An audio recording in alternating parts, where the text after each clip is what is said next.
Hello, everybody. Welcome to another episode of Marketing Mondays with Ira Bowman. I am excited to be here, to be back. I was gone the last couple of weeks. I've been traveling and shooting a ton of photos. If you didn't get a chance to see my pictures, you should check me out. Instagram, Facebook, LinkedIn. I've put a few all over the place. Even have a an event page that I set up for Super Bowl weekend. I was in Las Vegas doing some work for Sherry Sotelo. We went to 4 different parties, and it was a lot of fun.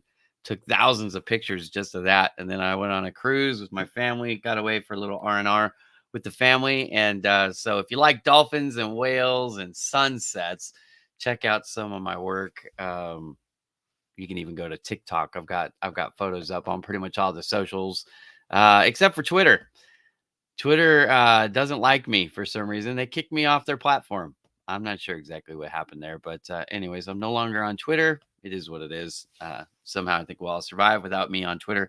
But Twitter, if you're watching, not sure what I did wrong, man. You guys kicked me off. You didn't tell me why. Appealed several times, never heard back from anybody. And so, I basically think it's stupid, but, whatever. Life will go on. What are we doing today? Well, actually, we're going to start something that we're going to do over the course of the next few months because, as you probably know, I like to read. I put out books, I write books, and I also read books. I read a couple books a week. I read this book in 2023, and it's called Contagious: Why Things Catch On. And it's written by a guy who is really smart. He's a professor at the business school of Wharton, or Wharton Business School, however you say it. And it was a New York Times bestseller. And this is, I don't like to use this term a lot, the Bible for marketing, but this is really, really good. Um, if you're trying to create viral content, sometimes I ask why, right? Like, viral for viral's sake is, almost irrelevant. However, if you want your marketing message to resonate, which everybody should, this book has some really good insights on why things catch on. And like, you could put out similar content and one does really well, and then you put out something similar and it seems like you don't get any response at all. So there may be some things in here. I believe that there are. It's worth exploring. That's why I'm going to take the time to do it. The show Marketing Mondays is designed really to do one thing. It's to help you with your marketing efforts. If your message is not landing, hello, Arturo, my friend. I haven't seen you in a while. It's good to see you. Hope you are doing well. Thanks for joining the show. Um, Anyways, if your message is not resonating with the audience, if they're not responding to it, if you're not getting the traction you need from it, there's likely some elements inside the message that you're doing wrong. Could be the delivery vehicle itself.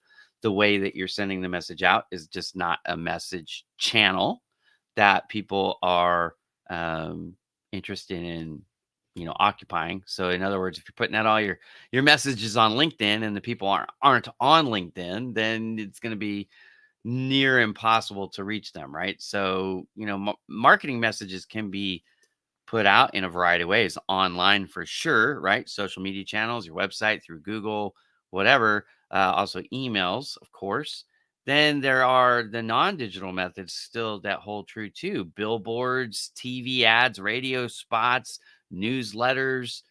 Could be any of the printed materials that you would do. So, like, cards or postcards or brochures, flyers, whatever the case may be. It really doesn't matter in one sense what channel you're using. The psychology and the techniques that Jonah Berger covers in his book apply across all the channels, what we call omni-channel. So I'm going to just dive into the book. We're going to read today the introduction. I will link this. I'll find the book on Amazon, and I'll link that in the comments if you want to go ahead and order the book and read it with me. What I'm basically, I'm thinking I'm going to do, and I'm pretty sure this is the way it's going to play out. I'm pretty much going to cover a chapter a week for the next however many weeks. Let's see how many chapters there are. Do do do do do. We got 6 chapters plus the introduction. So for the next 7 weeks, we're going to cover this. Let's talk about what's in the book. Chapters include the introduction, which we're going to cover today, why things catch on. And he's got a great story about a cheesesteak that a company in Philadelphia put out for $100. And that seems outrageous because it is. $100 for a sandwich is a lot of money, but it ended up working. So we're going to go through that today. And then next week, we'll cover social currency, which is chapter 1. And then we'll talk about triggers in chapter 2, emotion in chapter 3, the public at large in chapter 4. Chapter 5 is practical value. And then chapter 6, to end this thing, he's got stories. So how are stories like Trojan horses, which are great. Stories are underutilized in social media, especially. But I have found this to be 100% true. My best performing posts typically include a story delivery. So, how to craft the story, how to utilize the story, the importance of stories. We're going to cover that when we wrap the book up in chapter 6 weeks from now. All right. So,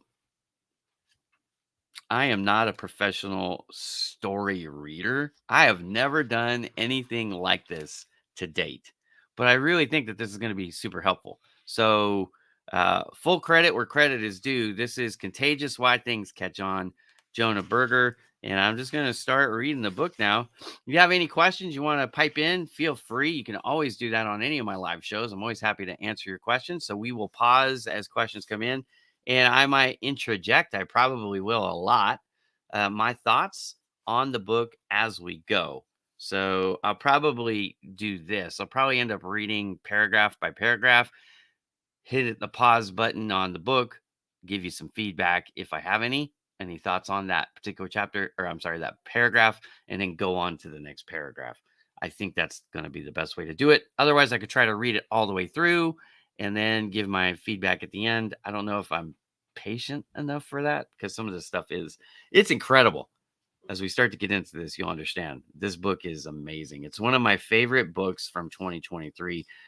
I believe it's my favorite marketing book. I'm just looking at some of the others. I think it is my favorite marketing book. There was another one that I really liked called Gravitational Marketing, which is by V. Miller Baker. We might do this for that book after. We'll see how it goes. We'll see if you guys like this. I'm just trying something a little different. I think it's going to be awesome. So let's get into it. Okay. So introduction, why things catch on, is the title of the introduction chapter. It says, by the time Howard Wine moved to Philadelphia in March 2004, he had already had lots of experience in the hospitality industry. He had earned an MBA in hotel management, helped Starwood Hotels launch its W brand, and managed billions of dollars in revenue as Starwood's corporate director of food and beverage. But he was not. But he was done with the big, and big is in quotation marks. He yearned for a smaller, more restaurant-focused environment, so he moved to Philly to help design and launch a new luxury boutique steakhouse called Barclay Prime. The concept was simple. Barclay Prime was going to deliver the best steakhouse experience imaginable. The restaurant is located in the toniest part of downtown Philadelphia. Its dimly lit entry paved with marble. Instead of traditional dining chairs, patrons rest on plush sofas clustered around small marble tables. They feast from an extensive raw bar, including East and West Coast oysters and Russian caviar.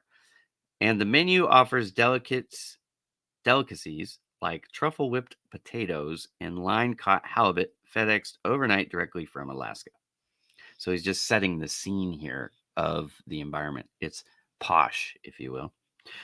Okay, I'm going to continue. But Wine knew that the food and great atmosphere wouldn't be enough. After all, the thing restaurants are best at is going out of business. More than 25% fail within 12 months of opening their doors. 60% are gone within the first 3 years. Restaurants fail for any number of reasons. Expenses are high, everything from the food on the plates to the labor that goes into preparing and serving it, and the landscape is crowded with competitors. For every new American bistro that pops up in a major city, there are two more right around the corner. That sounds familiar, doesn't it?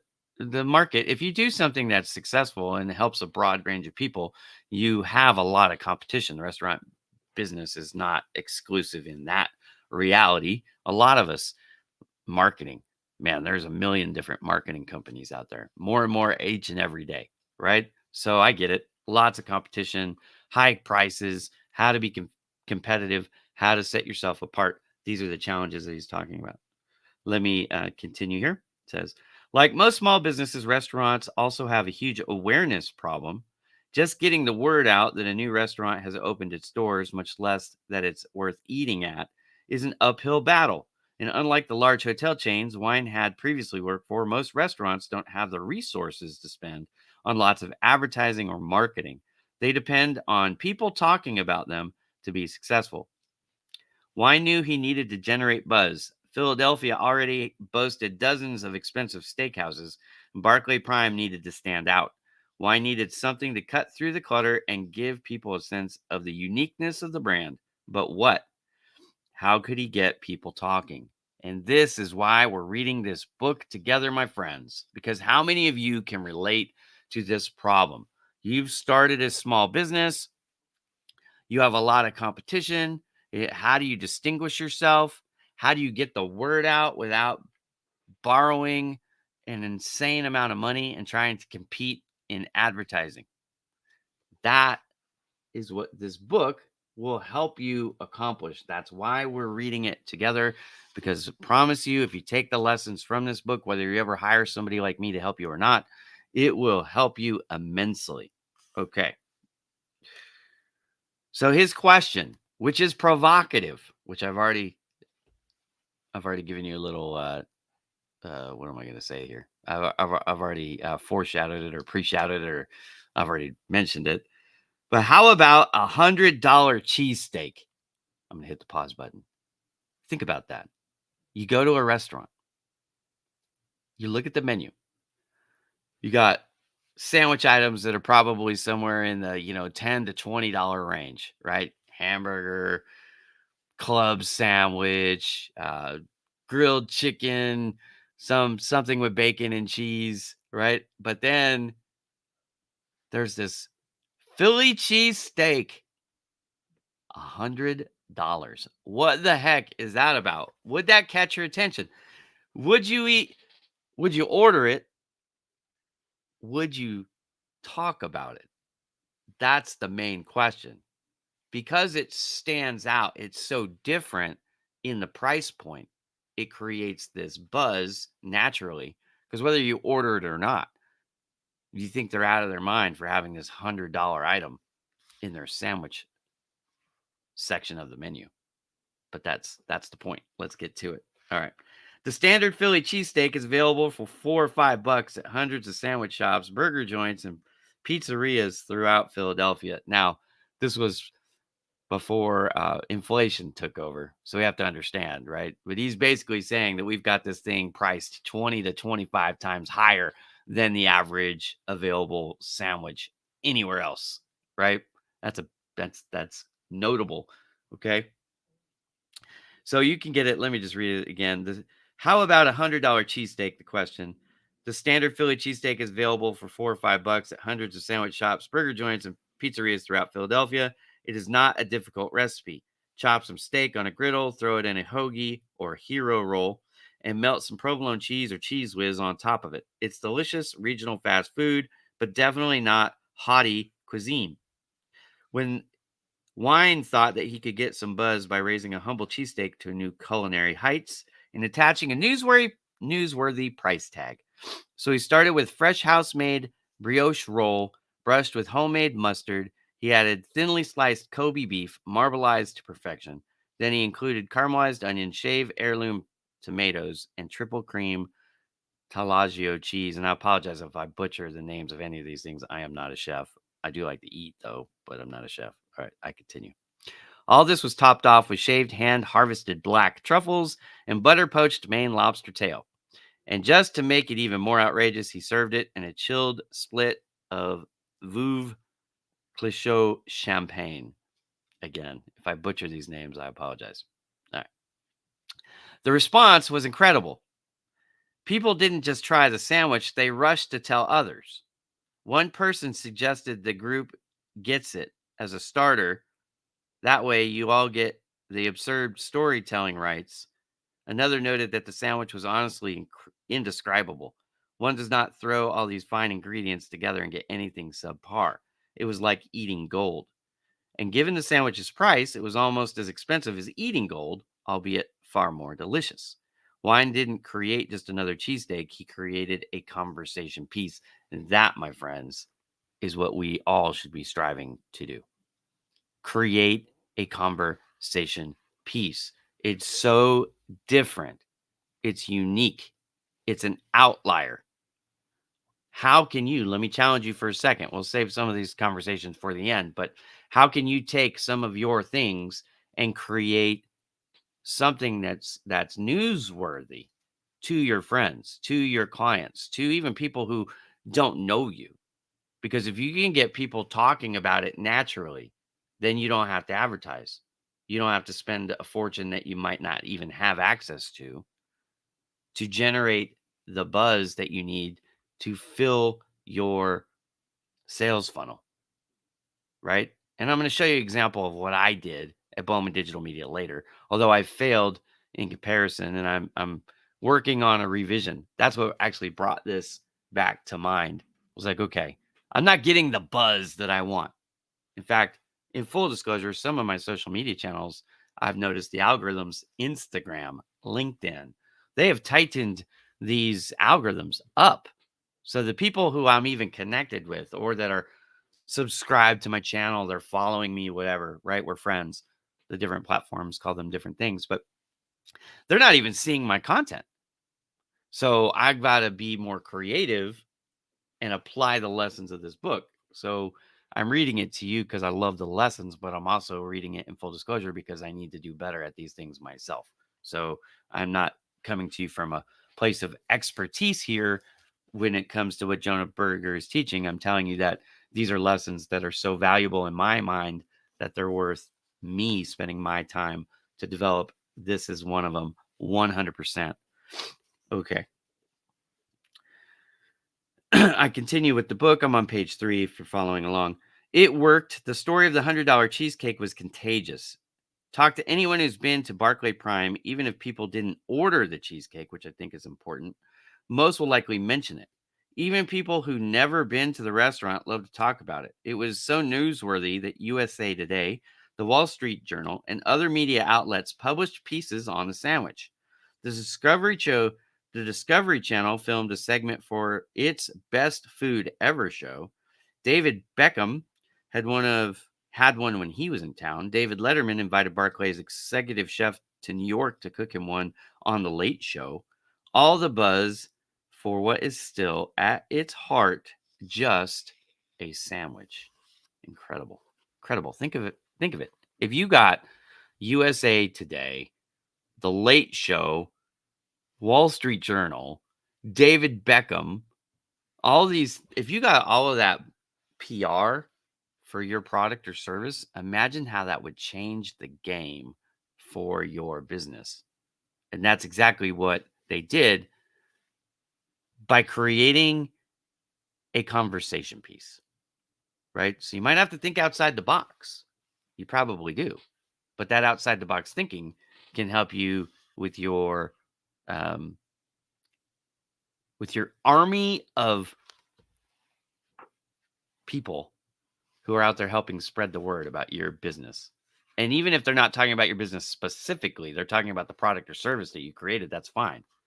Because one, we'll get into this when we talk about the Trojan horse. But one, you just have to make the story so that one can't be told without the other. It's impossible to talk about the $100 Philly cheesesteak sandwich without mentioning the company Barclays Prime, because that's the only place you can get it, right? So we'll get there. All right, I'm going to continue here. The buzz helped. Barclay Prime opened nearly a decade ago. Against the odds, the restaurant has not only survived but flourished. It has won various food awards and it's listed among the best steakhouses in Philadelphia year after year. But more important, it built a following. Barclay Prime caught on. So now he's got a new title. Why do products, ideas, and behaviors catch on? There are lots of examples of things that have caught on. Yellow Livestrong wristbands, non-fat Greek yogurt, Six Sigma management strategy, smoking bans, low-fat diets, then Atkins, South Beach, and the low-carb craze. The same dynamic happens on a smaller scale at a local event. A certain gym will be trendy place to go, a new church or synagogue will be in vogue, everyone will get behind a new school referendum. These are all examples of social epidemics, instances where products, ideas, and behaviors diffuse through a population. They start with a small set of individuals or organizations and spread, often from person to person, almost like a virus, or in the case of the $100 cheesesteak, an over the top wallet busting virus. All right. Now, I just want to be sensitive, of course, in the world of COVID that, we're not triggering or offending anybody with this, but think about it.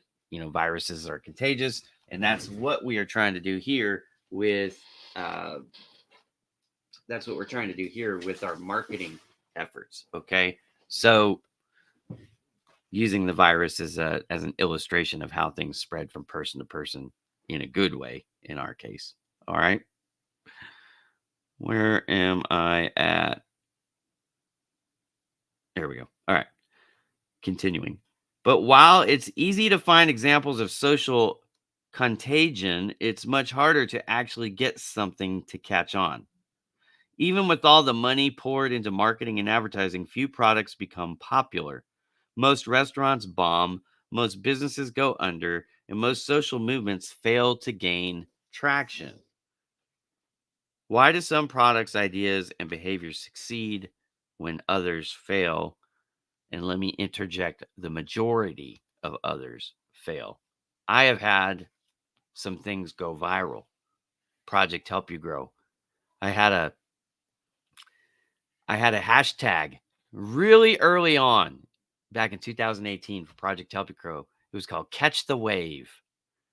Catch the Wave went nuts. I'm talking about hundreds of thousands and then millions of people using that hashtag back in 2018 when I was relatively unknown. I had just a few thousand followers on LinkedIn at the time. Most people didn't know who Ira Bowman was, but Catch the Wave helped me grow fast. So why did that work? And some of my other ones, more natural even for me. BDM, my company's acronym. My name, Ira. Let's see. I had Follow You Friday. Originally, I had Follow Me Friday. I've had a bunch of them that didn't work, that I thought were better than Catch the Wave, but they didn't work nearly as well. So I've lived this. I'm sure if you're in marketing or sales for any length of time, you can relate. You've had things that you thought, oh, this is going to be good, and then crickets. All right. The point of the book. Here we go. One reason some products and ideas become popular is that they are just plain better. That's true. We tend to prefer websites that are easier to use, drugs that are more effective, and scientific theories that are truer rather than false. So when something comes along that offers better functionality or does a better job, people tend to switch to it. Remember how bulky televisions or computer monitors used to be? They were so heavy and cumbersome that you had to ask a couple of friends or risk a strained back to carry one up a flight of stairs. One reason flat screens took off was they were better. Not only did they offer larger screens, but they weighed less. No wonder they became popular. I got a comment here. Let me see. Happy Monday, my friend at the dentist watching for Facebook. Much love to you. Man, I hope that is as least a painful process as possible. I know when I go to the dentist, I'm always nervous. So hopefully that goes well for you. But hello and happy Monday to you, Mario. Hope you're doing well. Survived all the rain there in Santa Barbara. I think we're supposed to get some more here soon. which, I mean, our state, as a state, we need it. But I think as a region, Santa Barbara needs a break for sure. All right. Let's keep going with this. So we were talking about the screens going from the traditional old tubes to the flat screens. They're thinner, they weigh less, they're bigger, they're better, pretty much all the way around. All right. Another reason products catch on is attractive pricing. Not surprisingly, most people prefer paying less rather than more. It's not always the case, but in most cases, it's true. So, if two very similar products are competing, the cheaper one often wins out. Or if a company cuts its prices in half, that tends to help sales. The caveat there is obviously for your upper echelon products, right? For like your Rolexes, your Lamborghinis, for homes, things like that. Cutting the price is not always the answer, but in many cases, he's correct here. Advertising also plays a role. Consumers need to know about something before they can buy it. So people tend to think that the more they spend on advertising, the more likely something will become popular. Want to get people to eat more vegetables? Spending more on ads should increase the number of people who hear your message and buy broccoli.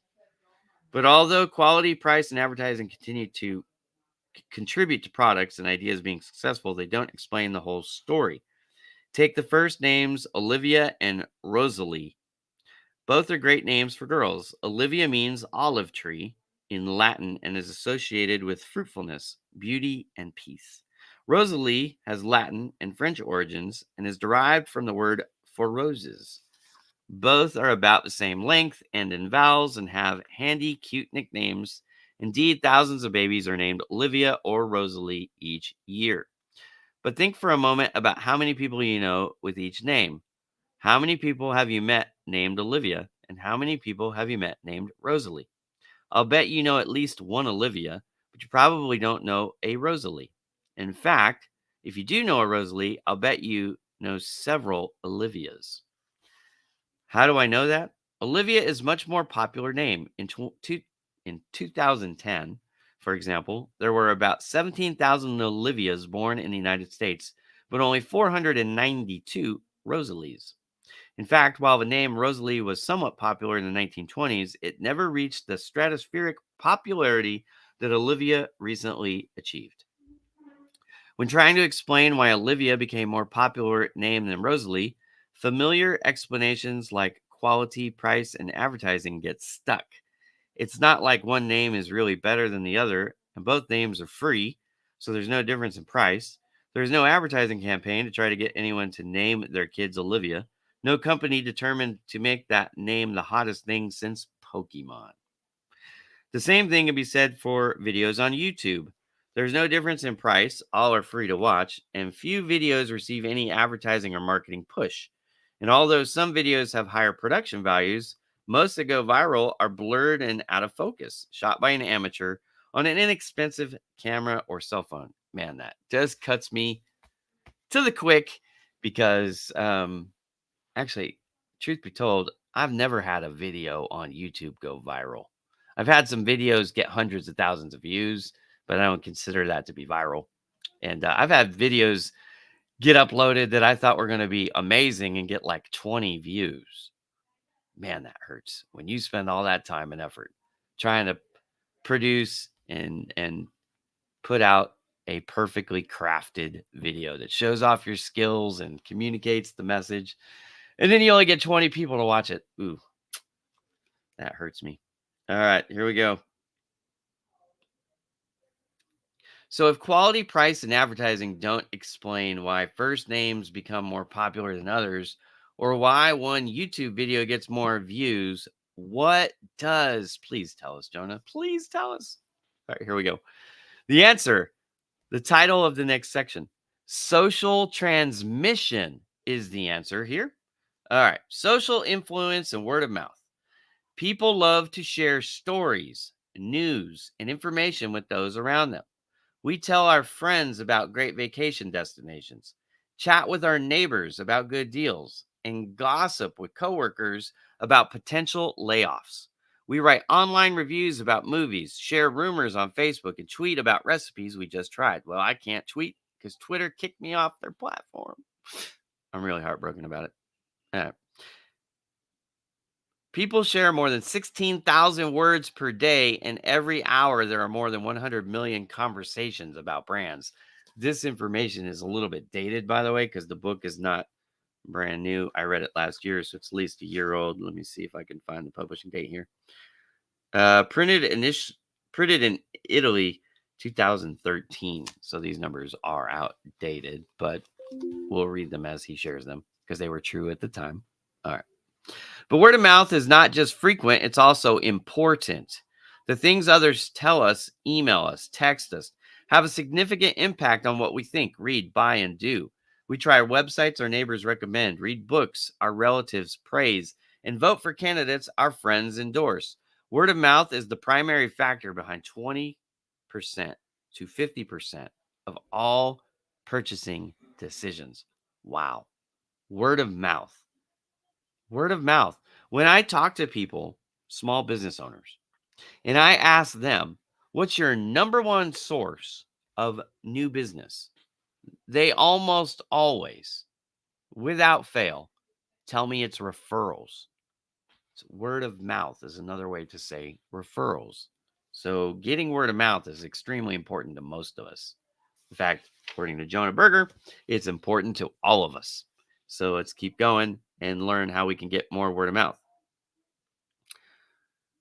Consequently, social influence has a huge impact on whether products, ideas, and behaviors catch on.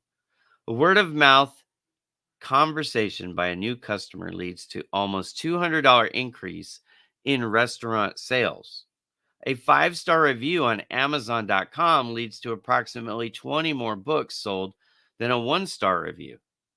Doctors are more likely to prescribe a new drug if the other doctors they know have prescribed it. People are more likely to quit smoking if their friends quit and get fatter if their friends become obese. In fact, while traditional advertising is still useful, word of mouth from everyday Joes and Janes is at least 10 times more effective. Boom. Right there. Word of mouth is 10 times more effective than traditional advertising. Word of mouth is more effective than traditional advertising for two key reasons. First, it's more persuasive. Advertisements usually tell us how great the product is. You've heard it all. How 9 out of 10 dentists recommend Crest, or how no other detergent will get your clothes as clean as Tide. But because ads will always argue that their products are the best, they're not really credible. That's why case studies, I'm just interjecting here, case studies are so effective. Because a case study, you're sharing the client's perspective of how your product or solution help them, as opposed to the sales guy or sales gal telling them how wonderful your company's services are. It's about believability. So he's talking about they're more persuasive. Okay. I stopped in the middle. I broke my rules. Sorry. Ever seen a Crest ad say that only 1 out of 10 dentists prefer Crest, or that 4 of the other 9 think Crest will rot your teeth? He's being facetious here, but it's good. Our friends, however, tend to tell it to us straight. If they thought Crest did a good job, they'll say that. But they'd also tell us if Crest tasted bad or failed to whiten their teeth. Their objectivity coupled with their candidness make us much more likely to trust, listen to, and believe our friends. Second, word of mouth is more targeted. Companies try to advertise in ways that allow them to reach the largest number of interested customers. Take a company that sells skis. Television ads during the nightly news probably wouldn't be a very efficient because many of the viewers don't ski. So the company might advertise in a ski magazine or on the back of lift tickets to a popular slope. But while this would ensure the most people who see the ad like skiing, the company would still end up wasting money because lots of those people don't need new skis. Man, there's a ton of good stuff in here. Word of mouth, on the other hand, is naturally directed toward an interested audience. We don't share a news story or recommendation with everyone we know. Rather, we tend to select particular people who think would who we think would find the given piece of information most relevant. We're not going to tell a friend about a new pair of skis if we know the friend hates skiing, and we're not going to tell a friend who doesn't have kids about the best way to change a diaper. Word of mouth tends to reach people who are actually interested in the thing being discussed. No matter, I'm sorry, no wonder customers referred by their friends spend more, shop faster, and are more profitable overall. So much good stuff here, but I'm going to keep going. A particularly nice example of how word of mouth improves targeting came to me in the mail a few years ago. Ever every so often publishers will send me free books. Usually they're related to marketing, and the publisher hopes that if I'm given a free copy, I'll be more likely to assign the book to my students and sell them a bunch of copies in the process. But a few years ago, one company did something slightly different. It sent me two copies of the same book. Now, unless I'm mistaken, there's no reason for me to read the second copy once I've read the first, but the publishers had a different goal in mind. They sent a note explaining why they thought the book would be good for my students, but they also mentioned that they sent a second copy so that I could pass it along to to a colleague who might be interested. That's how word of mouth helps with targeting. Rather than sending books to everyone, the publishers got me and others to do the targeting for them. Just like a searchlight, each recipient of the double mailing would look through his or her personal social network, find the person that the book would be the most relevant for, and pass it along. Generating word of mouth. But when, excuse me, I need to take a drink of coffee here. My mouth is dry. All right, generating word of mouth. But want to know the best thing about word of mouth? It's available to everyone, from Fortune 500 companies trying to increase sales to corner restaurants trying to fill tables. And from nonprofits trying to fight obesity to newbie politicians trying to get elected. Word of mouth helps things catch on. Word of mouth even helps B2B companies get new clients from existing ones. And it doesn't require millions of dollars spent on advertising, it just requires getting people to talk. The challenge, though, is how to do that. From startups to startlets, people have embraced social media as the wave of the future. Facebook, Twitter, YouTube, and other channels are seen as ways to cultivate a following and engage consumers. Brands post ads, aspiring musicians post videos, and small businesses post deals. Companies and organizations have fallen over themselves in their rush to jump on the buzz marketing bandwagon. The logic is straightforward. If they can get people to talk about their idea or share their content, it will spread through social networks like a virus, making their product or idea instantly popular along the way. But there are two issues with this approach: the focus and the execution. Help me out with a quick pop quiz. What percent of word of mouth do you think happens online? In other words, what percent of chatter happens over social media, blogs, emails, and chat rooms? If you're not like most people, you're probably guessing something around 50 to 60%. Some people guessed upwards of 70%, and some guessed much lower. But after having asked this question of hundreds of students and executives, I find that the average is around 50%. Now, again, I'm reading from Jonah Berger. That's his estimation, not mine. Okay. That number makes sense. After all, social media have certainly exploded as of late, and even more so since this book has been published, of course. Millions of people use these sites every day. It's billions of people actually now. And billions of pieces of content get shared every month. The technologies have made it faster and easier to share things quickly with a broad group of people. But 50% is wrong. It's not even close.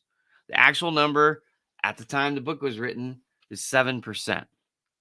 Not 47%, not 27%, but 7%.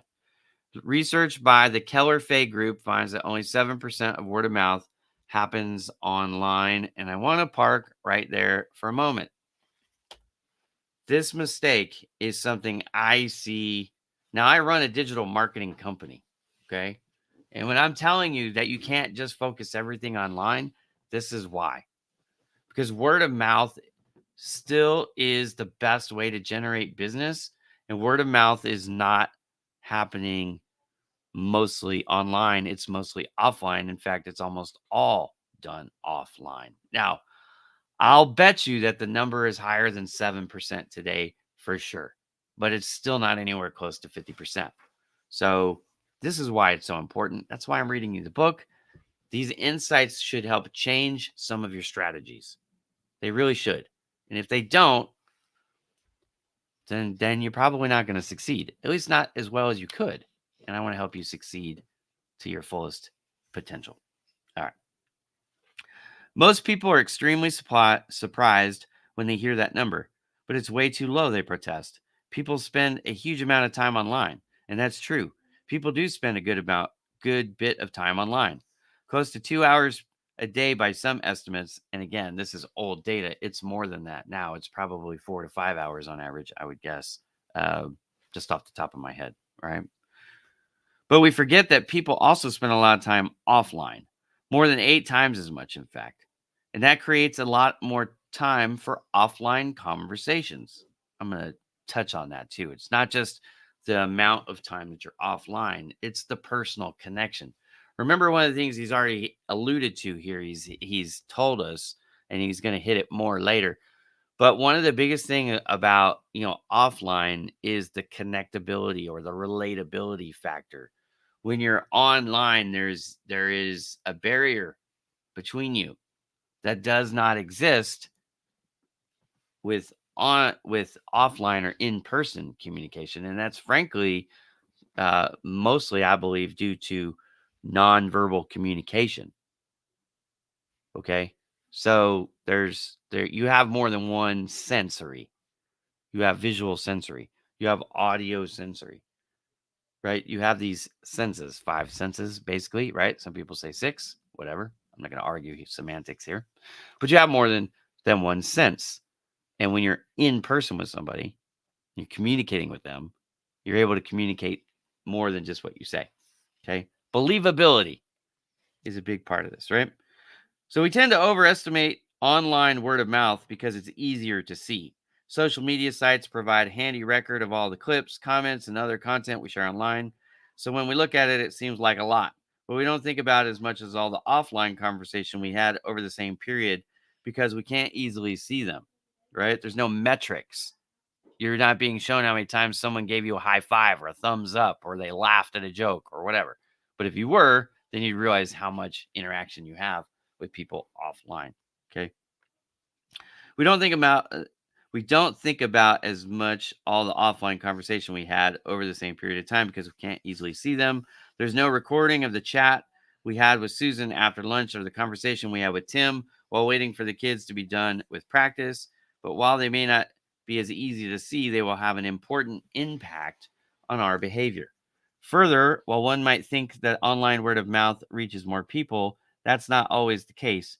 Sure, online conversations could reach more people. After all, while face to face conversations tend to be one on one or among a small handful of people, the average tweet or Facebook status update is sent to more than 100 people. But not all of these potential recipients will actually see every message. People are inundated with online content, even more so now. So they don't have a time to read every tweet, message, or update that's sent their way. A quick exercise among my students, for example, showed that less than 10% of their friends responded to a message they posted. Most Twitter posts reach even fewer. Online conversations could reach a much larger audience, but given that offline conversations may be more in depth, it's unclear that social media is a better way to go. So the first issue with all the hype around social media is that people tend to ignore the importance of offline word of mouth, even though offline discussions are more prevalent and potentially even more impactful than online ones. And I want to highlight the word impactful there because where you spend more time online than you probably did 3 years ago pre-COVID, now you're actually more inundated with online content than ever before. And so the impact of any one of those messages is reduced, right? Because we get overwhelmed, right? You get just saturated oversaturated, frankly. Okay.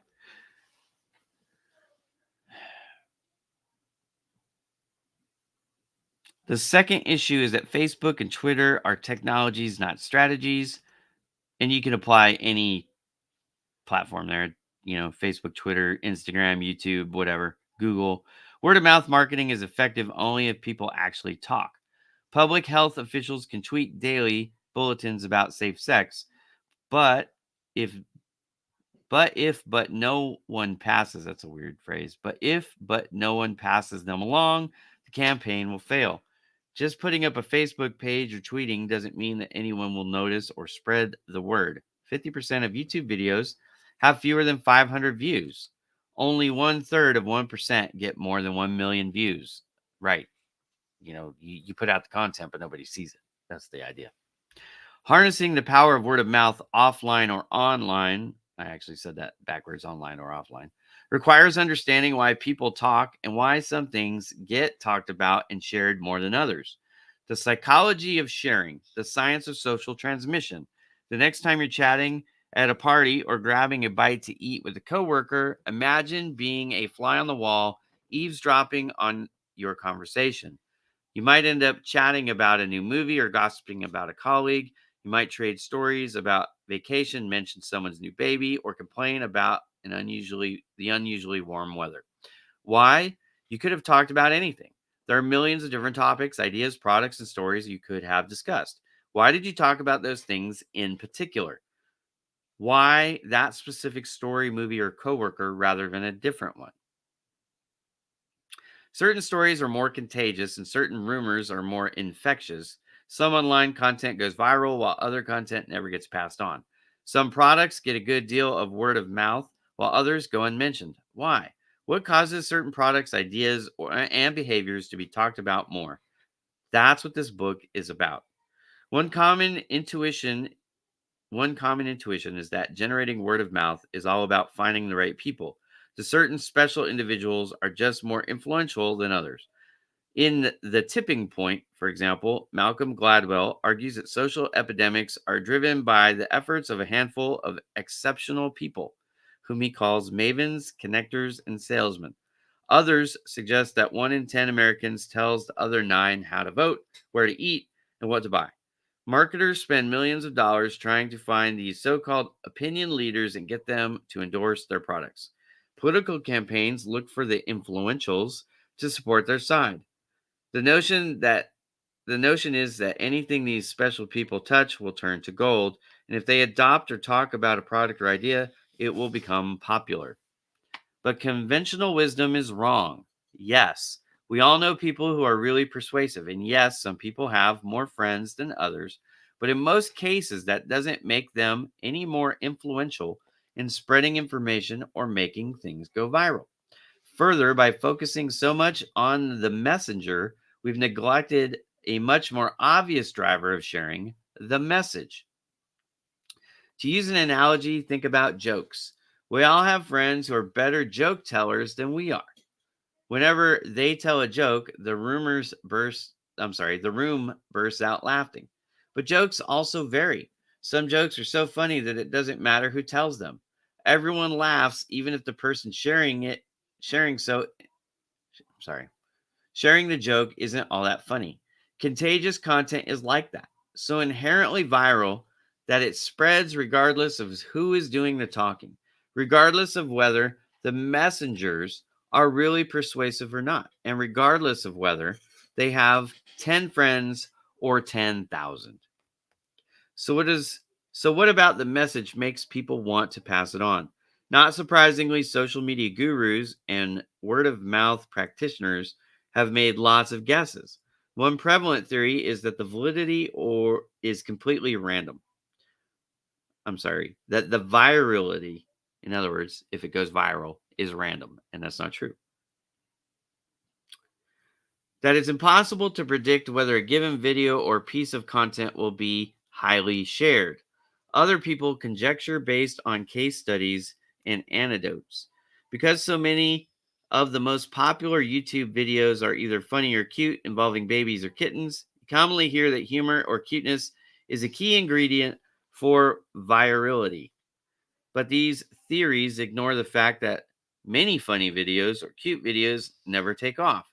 Sure, some cat clips get millions of views, but those are outliers, not the norm.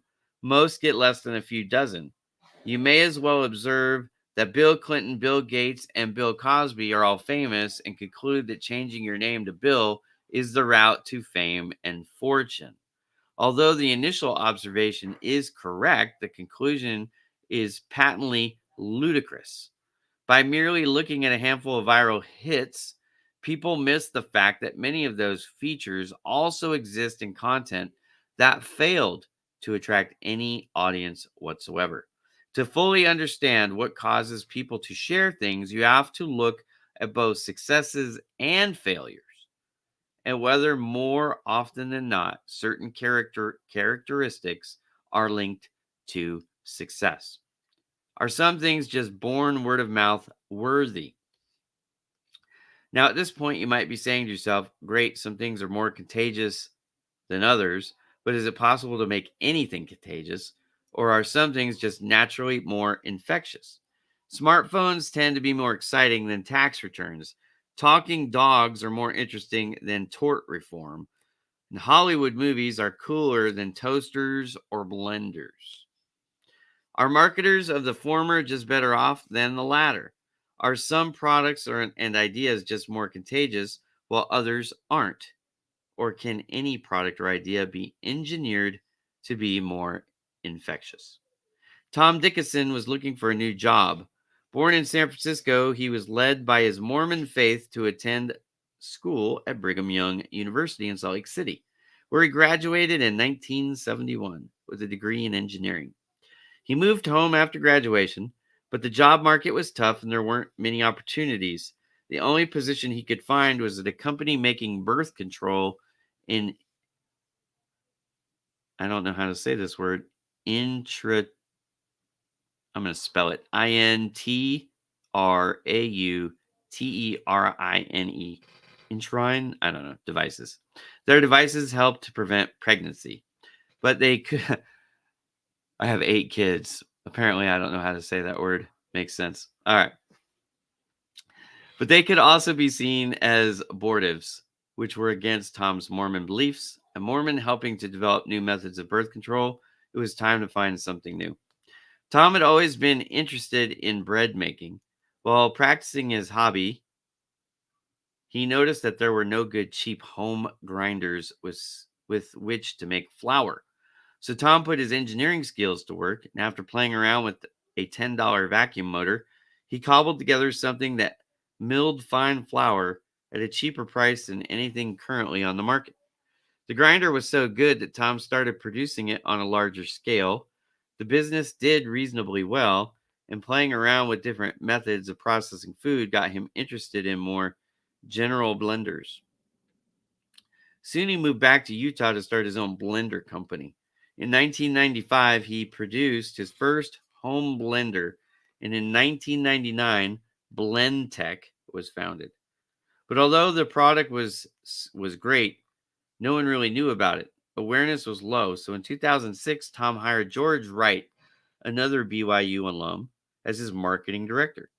Later, George would joke that the marketing budget at his prior company was greater than all of BlendTech's revenues. We've been there before. I've been there for sure. Okay. On one of his first days on the job, George noticed a pile of sawdust on the floor of the manufacturing plant. Given that there was no construction was in progress, George was puzzled. What was going on? It turned out that Tom was in the factory doing what he did every day, trying to break blenders. To test the durability and power of BlendTech blenders, Tom would cram 2x2 boards, among other objects, into the blenders, turn them on, and hence the sawdust. George had an idea that would make Tom's blenders famous. With a meager $50 budget, not 50 million or even 50,000, just 50 bucks. George went out and bought some marbles, golf balls, and a rake. He also purchased a white lab coat for Tom, just like what a laboratory scientist would wear. Then he put Tom in a blender in front of the camera. George asked Tom to do exactly what he had done with the 2x2s. See if they would blend. Imagine taking a handful of marbles and tossing them into your home blender. Not the cheap kind of marbles made of plastic or clay, but the real ones, the half-inch orbs made out of solid glass, so strong that they could withstand a car driving over them. I would love to see this video. I've never actually seen it. This is exactly what Tom did. He dropped 50 glass marbles into one of his blenders and hit the button for slow churn. The marbles bounced furiously around the blender, making rat-a-tat noises like a hailstorm on the roof of a car. Tom waited 15 seconds and then stopped the blender. He cautiously lifted the top as white smoke poured out glass dust. All that was left of the marbles was a fine powder. That looked like flour. Rather than cracking from the punishment, the blender had flexed its muscles, golf balls were pulverized, and the rake was reduced to a pile of slivers. George posted the videos on YouTube and crossed his fingers. His intuition was right. People were amazed. They loved the videos. They were surprised at the blender's power and called it everything from insanely awesome to the ultimate blender. Some couldn't even believe that what they were seeing was possible. Others wondered what else the blender could pulverize. Computer hard drives, a samurai sword. In the first week of videos racked up 6 million views. Tom and George had hit a viral home run. He did that with blenders. Boring, benign blenders. Tom went on to blend everything from Bic lighters to Nintendo Wii controllers. He tried glow sticks, Justin Bieber CDs, and even an iPhone. Ouch. Not only did Blendtec blenders demolish all these objects, but their video series titled Will It Blend received more than 300 million views. Within 2 years, the campaign increased retail blender sales 700%. I'm actually surprised it wasn't way more than that. All from videos made for less than a few $100s a piece, and for a product that seemed anything but word of mouth worthy. A regular, boring old blender. The Blendtec story demonstrates one of the key takeaways of Contagious content. Virality isn't born, it's made. And some of this good news, and that is good news indeed. Some people are lucky. Their ideas or initiatives happen to be things that seem to naturally generate lots of excitement or buzz. But as Blendtec's story shows, even regular everyday products and ideas can generate lots of word of mouth if someone figures out the right way to get it or to do it, he says. Regardless of how plain or borrowing a product or idea might seem, regardless of how plain or boring a product or idea may seem, there are ways to make it contagious. So how can we design products, ideas, and behaviors so people will talk about them? Studying social influence. My path to studying social epidemics was anything but direct. My parents didn't believe in sweets or television for their children. Instead, gave us educational rewards. One holiday season, I remember being particularly excited to get a book of logic puzzles. When I explored incessantly over the next few months, these experiences fostered an interest in math and science. And after doing a research project in high school on urban hydrology, how the composition of a stream's watershed affects its shape, I went to college thinking I would become an environmental engineer. Something funny happened in college. While sitting in one of my hard science classes, I started to wonder if I could apply the same toolkit to study complex social phenomena. I had always liked people watching, and when I did happen to watch TV, I enjoyed it more for the ads than the programs, but I realized that rather than just abstractly musing about why people did things, I could apply the scientific method to find out the answers. The same research tools used in biology and chemistry could be used to understand social influence and interpersonal communication. So I started taking psychology and sociology courses and got involved in research on how people perceive themselves and others. A few years in, my grandmother sent me a review of a new book she thought I might find interesting. It was called The Tipping Point. I loved the book and read everything related that I could find. but I kept being frustrated by a singular issue. The ideas in the book were amazingly powerful, but they were mainly descriptive. Sure, some things catch on, but why? What was the underlying human behavior that drove those outcomes? These were interesting questions that needed answers. I decided to start finding them. So Jonah is now talking about why he wrote the book. After completing my PhD and more than a decade of research, I've discovered some answers. I've spent the last 10 years, most recently as a marketing professor at the Wharton School of the University of Pennsylvania, studying this and related questions with an incredible array of collaborators. I examined things like why certain New York Times articles or YouTube videos go viral, why some products get more word of mouth, why certain political messages spread, when and why certain baby names catch on or die out, when negative publicity increases versus decreases sales.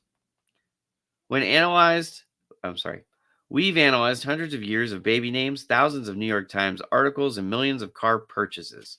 We've spent thousands of hours collecting, coding, and analyzing everything from brands and YouTube videos to urban legends, product reviews, and face to face conversations, all with the goal of understanding social influence and what drives certain things to become popular.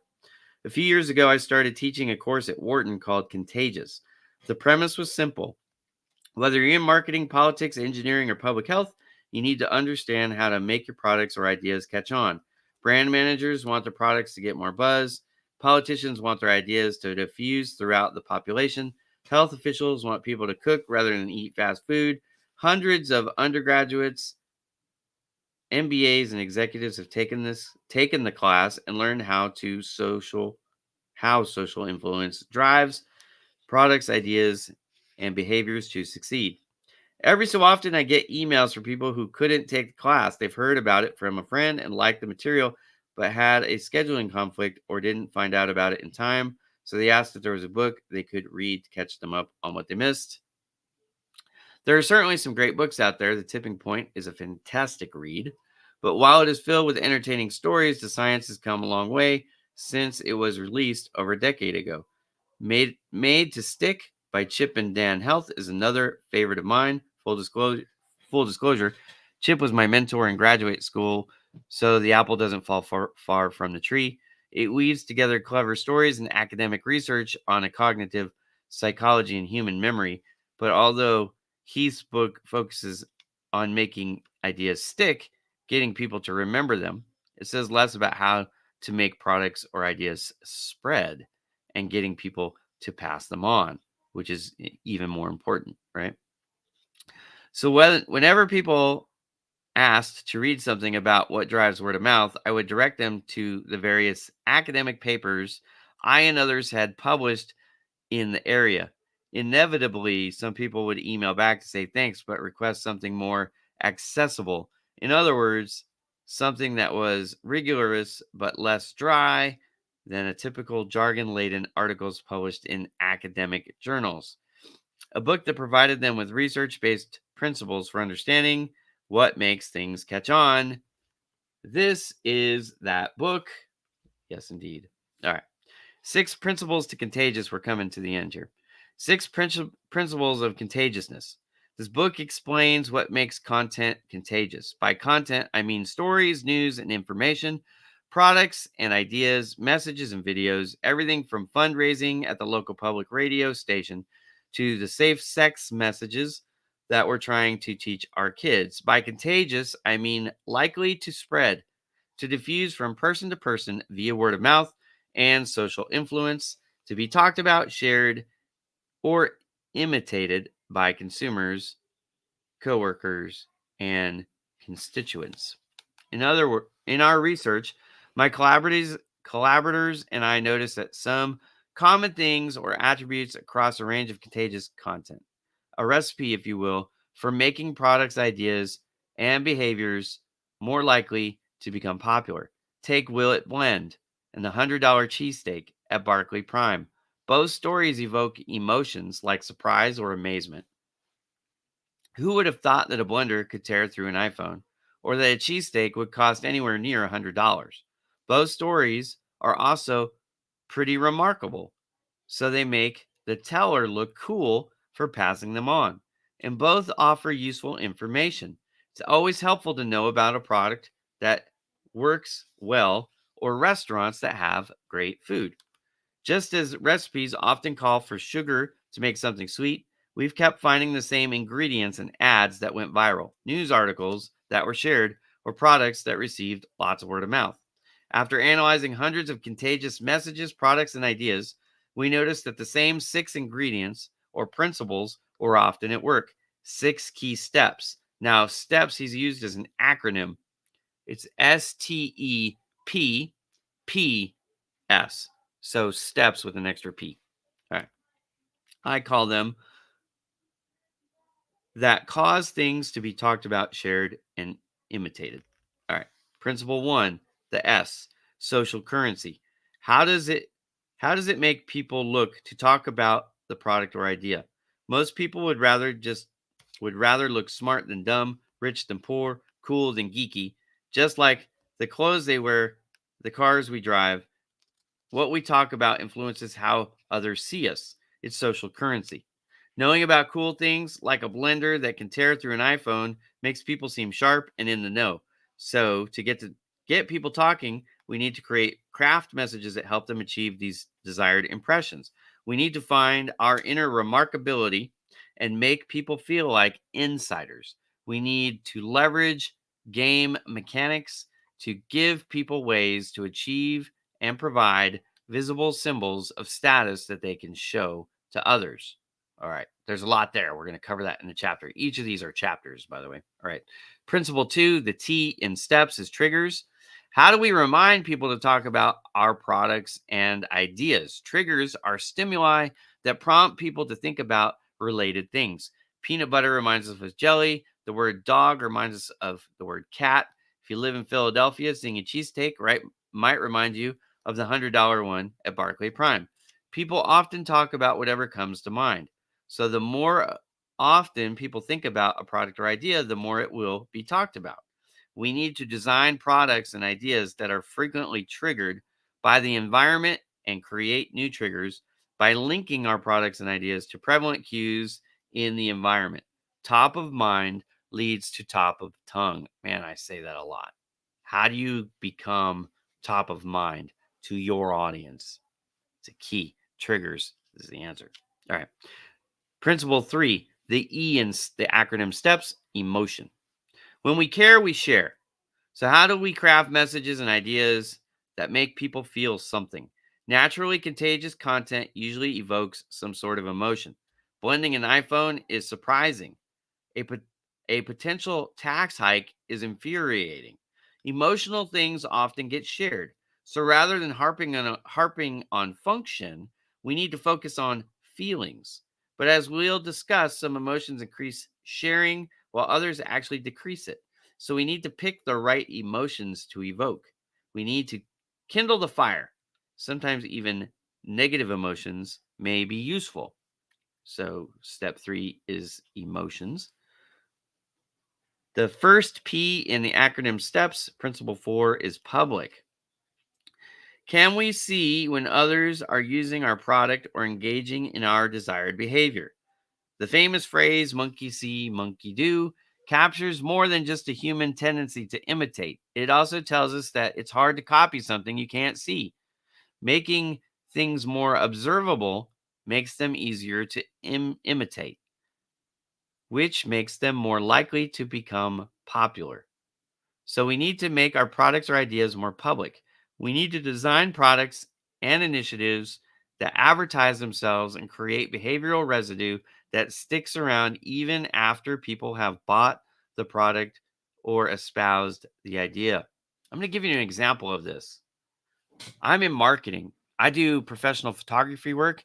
If you've seen me online, you've probably seen my photos and you notice I have a logo that I put on them, embed on top in a new layer. It's called Photo by Ira Bowman, and you see it. A lot of my photography work I share freely. And every one of those will have the logo on it. Why do I do that? It's for this reason right here. If you want to gain exposure, you've got to be top of mind. He talked about that in a previous step. But this public thing, if I only shared my photos with the person who hired me, then Ira Bowman as a photographer would be a best kept secret, and I don't want to be a secret. I want to be well known. So, like, I was hired to do photography work for Sherry Sotelo in Las Vegas for the Super Bowl. But I put up a whole page. In fact, I'm going to bring it up. I'm going to share the screen. I'm going to show you how you can implement this particular idea. Okay, just one idea, but it'll give you an idea. All right. So on my website, bowmandigitalmedia.com, I've created this event page. Now, in full disclosure, I got the blessing of the client because they saw the value in me doing this, right? So I've created these photos. Now, this guy right here is a Super Bowl winning NFL alumni player. His name is Brandon Marshall. We've got one of the most famous poker players in the world right there, right? You've got famous people in here. This is Bosco. You know the movie Bosco? It's coming out. This is the guy right here. So I created, this is Lee Steinberg.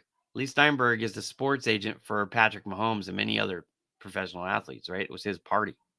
So notice on each one of these photos, I've got the photo by Ira Bowman that's covered up at the moment by the Pinterest plugin that I've got, or extension. And then I've got Sherry Sotelo. That was my client. Every one of these photos, I've got my logo and her logo on every single one of them. And I created this and we sent this out to the people, to different people, right? There's famous people and there's regular people, but every one of them, they can share these photos. They can download the photos, they can share them. And that's exactly what I want them to do because it helps with our brand awareness. It helps it to go viral. Okay. So with that, I'm drawing people to my website. I'm just sharing the whole strategy here. I'm bringing people to my website to get the photos. Could I just send all the photos to everybody? Sure. But that wouldn't help me with the website traffic. And then some of these people, notice I've got a tab on here. They can contact me. So they can be browsing through their photos and go, man, I'd really love to get some of these photos without the logos on them. They can hit the contact button and reach out, and then I'll point them to Sherry because Sherry actually owns the photos without the logos, right? But this is just one way to implement that particular strategy that he's talking about with getting things to go public, right? How do you take things that you've already got and use it in a way to help you get your product, your brand awareness out into the open? Okay. So we'll talk about that more when we get to this public concept, but that's just one strategy that I've implemented after reading this book. It's important to note that this book helped me come up with that idea. Okay. The second P in steps, the acronym steps, is principle 5 is practical value. How can we craft content that seems useful, like those photos? Because people like those photos, even though they have logos on them. They still like them. They share them. I've been tagged in a lot of posts on social media where people took the photo that they downloaded and shared it as a post. And that's 100% what I was after. Thank you very much for everybody who did that. Keep doing it. I love it. All right. So how can we craft content that seems useful? People like to help others. So if we can show them how our products or services or ideas will save time, improve health, or save money, they'll spread the word. But given how inundated people are with information, we need to make our message stand out. We need to understand what makes something seem like a particularly good deal. We need to highlight the incredible value that we offer monetarily and otherwise. And we need to package our knowledge and expertise so that people can easily pass it on. That's where social media does a good job for us. We create posts and people can easily share it. That we're making it easy, right? All right. Number 6, the S, the second S, the last S in the acronym steps is stories. And stories, I'm telling you, learn all the 5 and then put them all into 6, which is stories. And you'll see things take off. Okay. What broader narrative can we wrap our idea in? People don't just share information, they tell stories. We're storytellers by nature. But just like the epic tale of the Trojan horse, stories are vessels that carry things such as morals and lessons. Information travels under the guise of what seems like idle chatter. So we need to build our Trojan horses, embedding our products and ideas into stories that people want to tell. But we need to do more than just tell a great story. We need to make virality valuable. We need to make our message so integral to the narrative that people can't tell the story without it. Man, that's an important part, right? Don't just tell a cool story. You have to embed your information inside of it in a way that they can't tell it without including the part, right? The important part, your name, your brand, your product, your service, right? Okay. There are 6 principles of contagiousness: products or ideas that contain social currency and are triggered, emotional, public, practically valuable, and wrapped into stories. Each chapter focuses on one of these principles. The chapters bring together research and examples to show the science behind each principle and how individuals, companies, and organizations have applied the principles to help their products, ideas, and behaviors catch on. These principles can be compacted into the acronym. Taken together, they spell STEPS. Think of principles as 6 steps to crafting contagious content. These ingredients lead ideas to get talked about and succeed. People talked about the $100 cheesesteak at Barclay Prime because it gave them social currency, was triggered, high frequency of cheesesteaks in Philadelphia. Emotional, it was very surprising. Practically valuable, useful information about high quality cheesesteak, and wrapped into a story. Enhancing these components in messages, products, or ideas will make them more likely to spread and become popular. I hope that ordering the principles this way will make them easier to remember and use. The book is designed with 2 overlapping audiences in mind. You may have always wondered why people gossip, why online content goes viral, why rumors spread, or why everyone always seemed to talk about certain topics around the water cooler. Talking and sharing are some of our most fundamental behaviors. These actions connect us, shape us, and make us human. This book sheds light on the underlying psychological and sociological processes behind the science of social transmission. This book is also designed for people who want their products, ideas, and behaviors to spread. That's probably most of you watching my show, and that's okay. I'm in that category too, right there with you. The neighborhood coffee shop wants more customers, lawyers want more clients, movie theaters want more patrons, bloggers want more views and shares, nonprofits, policymakers, scientists, politicians, and many others constituencies have also products or ideas that they want to catch on. Museums want more visitors, dog shelters want more adoptions, and conversationists want more people to rally against deforestation. Whether you're a manager at a big company, a small business owner like me, trying to boost awareness, a politician running for office, or a health official trying to get the word out, this book will help you understand how to make your products and ideas more contagious. It provides the framework and set of specific actionable techniques for helping information spread, for engineering stories, messages, advertisements, and information so people will share them regardless of whether these people have 10 friends or 10,000, and regardless of whether they are talkative and persuasive or quiet and shy. This book provides cutting edge science about how word of mouth and social transmission work and how you can leverage them to make your products or ideas succeed. That, my friends, is the conclusion of chapter 1. It's a mouthful. I'm telling you, I'm excited about this book. If you can't tell, I love it. I have been, I don't know, 6-7 months, I think, ago. I read this book the first time. I believe it was late May, maybe early June, something like that. I read this book. I've been applying these lessons to not only Bowman Digital Media, but also to clients that we serve. And it's been helpful. It's been helpful. So what I'm going to suggest, again, I'm going to find the link to this book. I'll put it in the comment section here just before I go. I'll make sure it's in the YouTube video description. I'll add it to it. But get the book, read the book, read along with me. I suggest you read the chapter before I read it, because then some of the, off the cuff remarks that I infuse into this particular series as we go through it, I think will be helpful. Then I'm going to suggest something that might seem self-serving, but I believe it to be true. After you've read this book, if you want help implementing the lessons into your business, or if you just don't want to read the book, you're like, hey, Ira, you already know these things. You've been practicing them. I'd like to hire you to do that for my company. Let's talk. Because this, I believe, is super smart strategy. And if we're on the same page, agree that this is a good way to promote your business, then I'm happy to get my team at Bowman Digital Media to promote your business in this way. All right. So let me find the chapter real quick. I don't see any questions. Do anybody watching, do you have a question for me? Anything that you found particularly interesting about the book?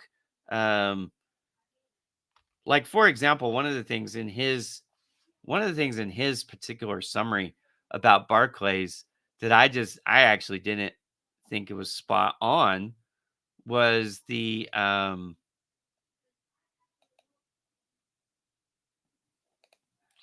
part that he said about Barclays. I'm going to turn to it real fast. I don't want to misrepresent what he said, but I thought it was a stretch, actually. He's got so much good information in here. But in his summary of Barclays, he said, practically valuable, useful information about a high quality steakhouse. I don't know. I don't know that had anything to do with it. I'm just being real, right? So one of the things that I've learned is you could go viral for any one of the 6 reasons in this particular book. You don't necessarily have to have all 6. And I've tried one-offs, and some of them have worked, frankly.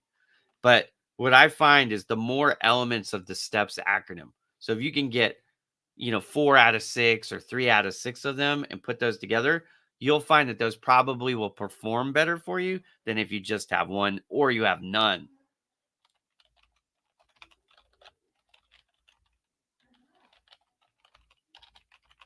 I found the link. I just put the link up. So the link is now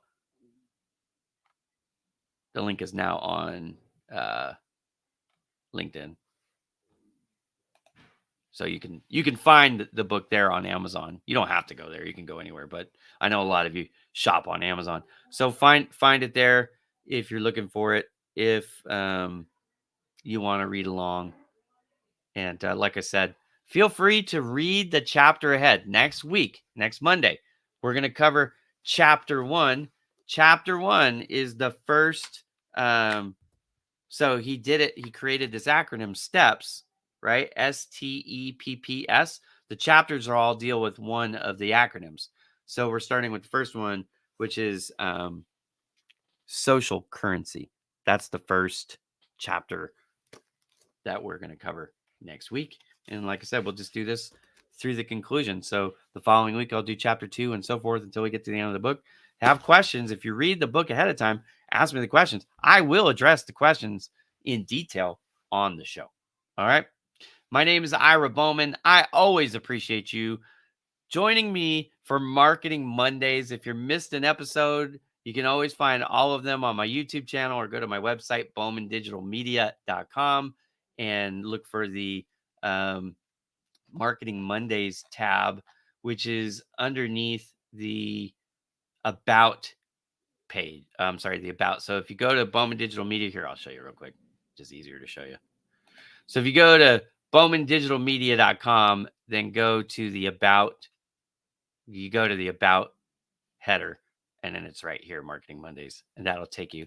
And I've got, I don't know, 100 of them or so. We've been doing this show now for 3 years, which is really cool. So first episode, I think, is right there from December 28th of 2020. So, 3.5 years we've been doing the show. Anyways, I put the latest shows down at the bottom. I'm dragging a couple. I need to get them on there. But anyways, this is where they go. If you go to my YouTube channel, you can see all the most current ones. You can also find them on my Facebook page or my LinkedIn page. It's just not as easy to find them that way, but they're always on all four places, right? You can get Facebook, LinkedIn, YouTube, and my website. All right.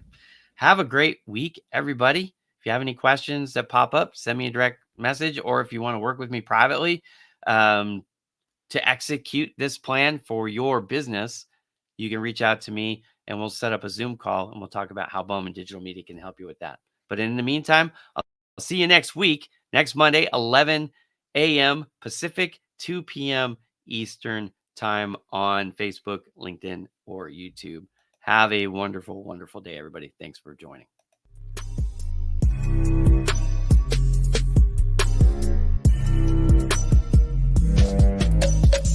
BowmanDigitalMedia.com